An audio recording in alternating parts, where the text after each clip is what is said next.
चलिए दोस्तों वीडियो की शुरुआत करते हैं। सबसे पहली कंपनी की बात करते हैं। पहली कंपनी का नाम है दोस्तों बजाज फाइनेंस लिमिटेड।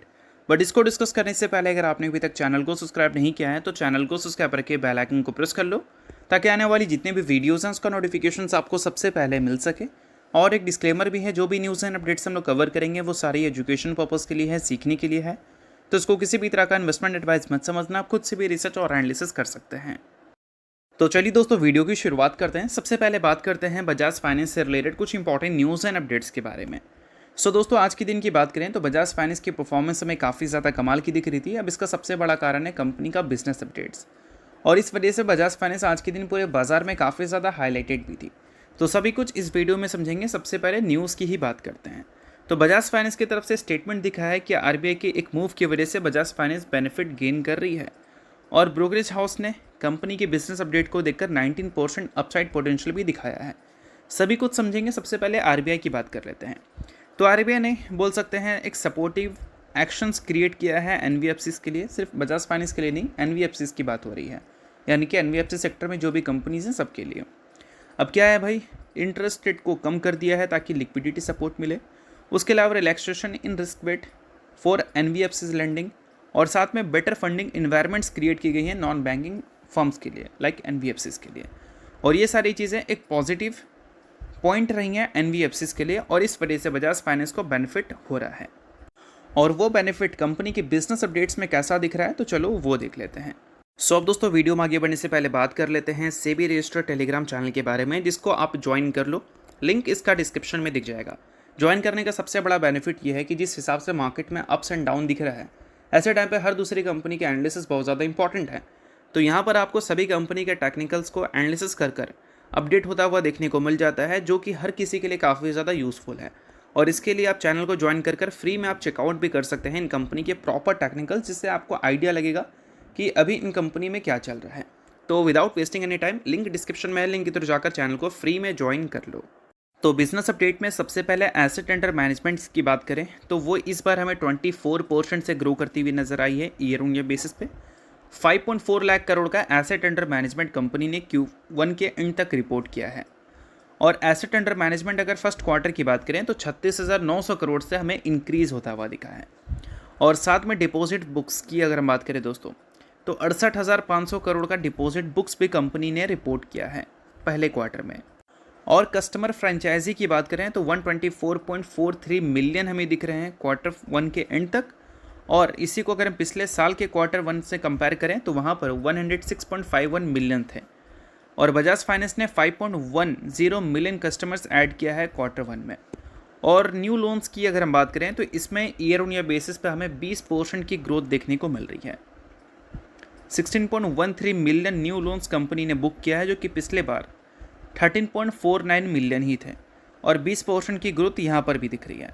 तो इन सारी चीज़ों के बाद अगर हम जेफरीज के रिपोर्ट में बजाज फाइनेंस से रिलेटेड कुछ चीज़ों को देखें तो वहाँ पर बताया गया है कि जिस पेस पे बजाज फाइनेंस ने अपने एसेट अंडर मैनेजमेंट को ग्रो किया है, ये पिछले 4 क्वार्टर में सबसे फास्टेस्ट है। ये काफ़ी अच्छी बात है। और जेफरीज की एक्सपेक्टेशन ये है कि पूरे साल में कंपनी का जो एसेट अंडर मैनेजमेंट है वो 23% से ग्रो करेगा। पहले क्वार्टर में 24% की ग्रोथ इसने रिपोर्ट कर दी है। अगर यही एवरेज को ये मेंटेन करती है तो जेफरीज के एक्सपेक्टेशन से बेहतर एसेट अंडर मैनेजमेंट में ग्रोथ हमें देखने को मिलेगी। अब जेफरीज का कहना यह है कि ये जो ग्रोथ हमें देखने को मिली है, इसके पीछे का रीज़न था हेल्दी कोर ट्रेंड और साथ में seasonally strong demand for consumer durables loan. इस बार समर काफ़ी ज़्यादा स्ट्रॉन्ग हमें दिखी है, इस वजह से एसी की डिमांड काफ़ी ज़्यादा रही है। और एसी की डिमांड अगर ज़्यादा होती है तो ज़रूरी नहीं है पूरा का पूरा एसी हमें कैश में ही बिकता हुआ दिखे। ज़्यादातर इंडिया में महंगी चीज़ें ईएमआई पे होती हैं, और ऐसे टाइम पे जो फाइनेंस कंपनी है वो काफ़ी बड़ा पैसा छापती है अगर कंज्यूमर ड्यूरेबल्स की डिमांड बढ़ती है तो। चाहे वो मोबाइल फ़ोन्स की बात कर लें, या फिर हम एसीज की बात करें, या फिर कुछ अदर चीज़ों की बात करें जो कि फाइनेंस में काफ़ी ज़्यादा बड़ा नाम है, लाइक 2 व्हीलर्स की बात करें या फिर 4 व्हीलर्स की बात करें। ठीक है, तो ये सारी चीज़ों को देखकर जेफरीज के नोट में ये भी मेंशन किया गया है, ये जो सीजनली अपस्टिक दिखी है ये कंपनी के नेट इंटरेस्ट मार्जिन को ऊपर ले जाने में भी हेल्प करेगी।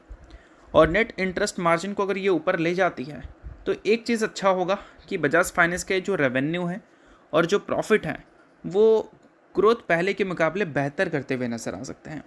रेवेन्यू ग्रोथ तो बेहतर हो ही सकती है क्योंकि एसेट अंडर मैनेजमेंट में और न्यू लोन्स बुकिंग में बेहतर ग्रोथ है, बट नेट इंटरेस्ट मार्जिन अगर बेहतर हो जाए तो फिर कंपनी का रेवेन्यू के साथ जो प्रॉफिट ग्रोथ कम दिखता था वो भी बेहतर हो जाएगा। और यही सारी चीज़ें आज के दिन बजाज फाइनेंस को काफ़ी ज़्यादा चर्चे में रखी हैं। अब इसके अलावा बात कर लेते हैं अगली कंपनी के बारे में जिसका नाम है इन्फोसिस लिमिटेड।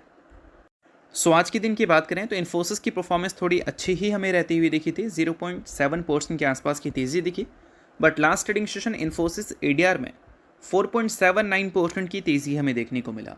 आप सभी को मैंने पहले ही क्लियर कर रखा है कि इन्फोसिस एडीआर हो या फिर Wipro ADR, ADR is just a indicator.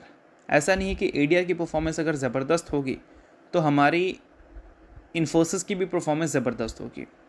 ADR एक इंडिकेटर है जो कि हमें दिखाता है कि अभी सेंटिमेंट कैसा चल रहा है, और एडीआर जब क्लोज़ होता है तो उसके बाद काफ़ी घंटों का टाइम रहता है हमारे बाज़ार को खुलने में, और उस बीच में सेंटिमेंट चेंज भी हो जाती है। तो इसका मतलब ये मत समझ लेना कि एडीआर में 4% की तेज़ी है तो नेक्स्ट ट्रेडिंग सेशन हमारी इन्फोसिस में तो तेज़ी देखने को मिल ही जाएगी।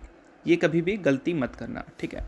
बाकी दोस्तों, अगर आपने अभी तक सेबी रजिस्टर्ड टेलीग्राम चैनल को ज्वाइन नहीं किया है तो उसको जाकर आप ज़रूर ज्वाइन कर लो। उसका लिंक आपको डिस्क्रिप्शन में देखने को मिल जाएगा। लिंक के थ्रू जाकर चैनल को बिल्कुल फ्री में ज्वाइन कर सकते हैं ताकि मल्टीपल कंपनी के अपडेट्स देखें, इन्फोसिस जैसी कंपनी के टेक्निकल्स को आप फ्री में चेकआउट करें, और मल्टीपल कंपनी के कॉल्स वगैरह भी आपको टाइम टू टाइम मिल सके सेबी रजिस्टर्ड रिसर्च एनालिस्ट के द्वारा। तो लिंक डिस्क्रिप्शन में है, लिंक के थ्रू जाकर चैनल को बिल्कुल फ्री में आप ज्वाइन कर सकते हैं। अब बात कर लेते हैं इन्फोसिस से रिलेटेड और भी अपडेट के बारे में। अभी इन्फोसिस पिछले 2 दिनों में थोड़ा बेहतर परफॉर्म की है। इसका एक बहुत बड़ा कारण है इन्फोसिस बैलेंस शीट के हिसाब से कैश रिच कंपनी है और वैल्यूएशन के हिसाब से क्वाइट अंडर वैल्यूड है। अब ऐसे टाइम पे क्या है कि लोगों का इंटरेस्ट तो हमारी आईटी कंपनी में जाएगा सिर्फ और सिर्फ वैल्यूएशन को देखकर, बट ग्रोथ की बात करें तो कंपनी के बैलेंस शीट ही डिसाइड करेगा कि कंपनी ग्रोथ अचीव कर पाएगी या नहीं। बैलेंस शीट भी नहीं, कंपनी का माइंडसेट डिसाइड करता है, बट माइंडसेट को अगर एग्जीक्यूट करना है तो उसमें बैलेंस शीट का काफ़ी इंपॉर्टेंट रोल रहता है। अगर कंपनी बैलेंस शीट में कमज़ोर नज़र आ रही है, कोई भी बड़ा कंसर्न वो कंपनी फेस नहीं कर पाएगी। और इस कंपनी के कैश इक्विवेलेंट्स की बात करें तो 22,200 करोड़ का कैश कंपनी के पास अभी है, अगर हम 2026 के एंड तक की बात करें। और इतना बड़ा कैश अगर कंपनी के पास है तो फिर हम उम्मीद कर सकते हैं ना कि इस कैश को यूटिलाइज़ कर कंपनी एआई जैसे बड़े प्रॉब्लम्स को शॉर्ट आउट कर सके। और एआई को लेकर इस कंपनी की स्टेटमेंट्स ये हैं कि एआई कंपनी को रिप्लेस नहीं कर सकती, उसके बजाय $400 बिलियन का मार्केट क्रिएट कर सकती है 2030 तक। अब ये बात कितना सच होगा कितना झूठ होगा मुझे इसका आइडिया नहीं है, आपको आइडिया है तो मुझे कमेंट में बताना। बट अभी जिस हिसाब से एआई को लेकर मार्केट में कंसर्न चल रहा है टेक कंपनी को लेकर, तो ऐसे टाइम पे जो कैश है कंपनी के पास बैलेंस शीट में, उस कैश को यूटिलाइज़ कर एआई फर्म्स को ये एक्वायर कर सकती है। हाल ही में इस स्ट्रैटेजी को एसएल टेक ने फॉलो किया था। 10.46% स्टेक्स उन्होंने एक्वायर किया था सर्वम एआई का, जिसके लिए उन्होंने 1427 करोड़ रुपए दिया था, और वैल्यूएशन थी इस कंपनी का $1.5 बिलियन का, यानी कि 10,000 करोड़ से भी ऊपर का वैल्यूएशन था। और इतना बड़ा कंपनी कि 10% से ज़्यादा स्टेक्स अगर ये एक्वायर की है तो इसलिए एक्वायर की है क्योंकि इनके जो क्लाइंट्स हैं उनको ये एआई सर्विसेज प्रोवाइड कर सकें ऑन टाइम। अब एसएल टेक भी कोई छोटी कंपनी तो है नहीं, इसके पास भी बैलेंस शीट में अच्छे खासे कैश देखने को मिल जाते हैं।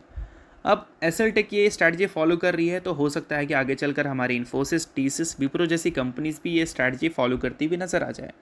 और ये स्ट्रैटेजी कहीं से भी गलत नहीं है क्योंकि ये एक तरह से हमारी आईटी कंपनी को रिवाइव करने का काम कर सकती है। अगर रिप्लेस नहीं होना है तो ऑब्वियस सी बात है वो काम करना होगा जो पूरा बाजार कर रहा है। तो इस वजह से ये सारी चीज़ें हमारी टेक कंपनी के लिए बहुत ही ज़्यादा इंपॉर्टेंट है, ये हम बोल सकते हैं। और कांस्टेंट करेंसी के टर्म में तो नंबर्स कुछ और दिखते हैं, बट डॉलर्स के बढ़ते प्राइजेस की वजह से रेवेन्यू एंड प्रॉफिट कुछ और बता रहे हैं। बट आने वाले क्वार्टर्स में जो कंपनी अर्निंग्स रिपोर्ट करेगी उसमें इंडियन रुपीज़ में नंबर्स देखकर खुश मत होना। डॉलर के फॉर्म में कंपनी के नंबर्स कैसे हैं उसे सिर्फ ध्यान देना है, और साथ में हमें ये भी देखना है कि कंपनी के डील्स कैसे लॉक हो रहे हैं। ये जितना ज़्यादा अच्छा दिखेगा एक्सपेक्टेशन से उतनी अच्छी बात है, और जितना ख़राब दिखेगा उतनी नेगेटिव बात है। खैर, अब गिरावट के लिए कुछ बचा तो है नहीं, गिरावट तो ऑलरेडी 50% से ज़्यादा हो चुका है।